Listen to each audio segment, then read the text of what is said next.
ناظرین، آج کی اس ویڈیو میں ہم اس چھوٹی نون کے بارے میں بات کریں گے۔ قرآن پاک پڑھتے ہوئے بہت جگہ پر کبھی یہ نون لفظ کے اوپر آ جاتی ہے، کبھی لفظ کے نیچے ہوتی ہے اور کبھی کبھی آیت کے شروع میں ہوتی ہے۔ تو ہم نے کبھی اس نون کو پڑھنا ہوتا ہے اور کبھی نہیں پڑھنا ہوتا۔ تو آج ہم اس بارے میں بات کریں گے کہ کب ہم اس نون کو پڑھیں گے اور کب نہیں پڑھیں گے۔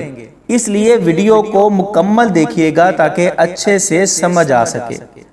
تو ناظرین، جب یہ نون لفظ کے اوپر آ جائے، جیسے یہاں پر آپ دیکھ سکتے ہیں کہ نون کے بعد ایک اور چھوٹی نون لکھی ہوئی ہے، تو اگر اس نون کے بعد حروف حلقی یعنی حمزہ ہا، عین ہا، غین خا اور حروف یرملون یعنی یا را، میم لام، واو نون، یعنی اگر اس چھوٹی نون کے بعد حروف حلقی اور حروف یرملون نہ ہوں تو پھر ہم نے اس کو غنہ کر کے پڑھنا ہے۔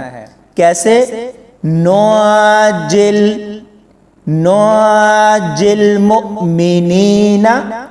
اور اگر یہی نون آیت کے اندر لفظ کے نیچے آ جائے تو پھر اس کو کیسے پڑھیں گے؟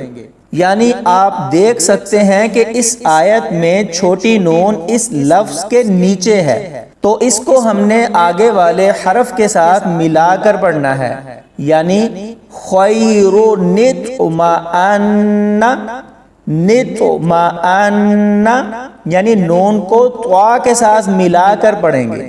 امید ہے آپ کو یہاں تک بات سمجھ میں آ گئی ہوگی کہ اگر یہ چھوٹی نون لفظ کے اوپر ہو اور اس کے بعد حروف حلقی اور حروف یرملون نہ ہوں تو پھر اس کو ہم نے غنہ کر کے پڑھنا ہے، اور اگر یہی چھوٹی نون آیت کے اندر کسی بھی لفظ کے نیچے ہو تو اس کو ہم نے آگے والے لفظ کے ساتھ ملا کر پڑھنا ہے۔ تو اب سوال یہ ہے کہ اگر نون اوپر آ جائے تب بھی پڑھنا ہے اور اگر نیچے آ جائے تب بھی پڑھنا ہے، تو ایسی کون سی صورت ہوگی جب ہم نے اس چھوٹی نون کو نہیں پڑھنا؟ تو ناظرین، جب ہمارے پاس اختیار ہوگا یعنی آپشن ہوگا کہ ہم چاہیں تو اس نون کو پڑھیں اور اگر نہ چاہیں تو نہ پڑھیں۔ مثلا یہ ایک آیت ہے، الذی جمع مالا وعددہ، اس کے بالکل شروع میں نون ہے۔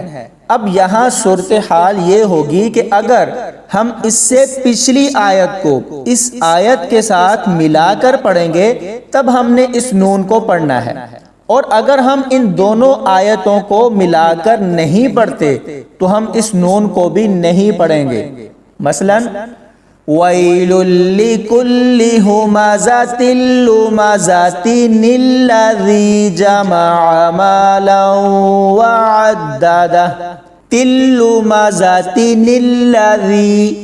الَّذِي، یعنی اگر ہم نے دو آیتوں کو ملا کر پڑھنا ہے اور کسی بھی آیت کے شروع میں یہ چھوٹی نون آ جائے تو پھر ہم اس نون کو بھی ساتھ میں پڑھیں گے۔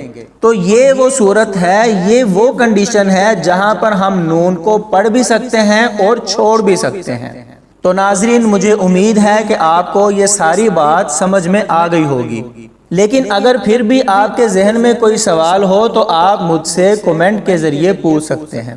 اللہ پاک ہم سب کو قرآن پاک سمجھ کر پڑھنے کی توفیق عطا فرمائے، آمین یا رب العالمین۔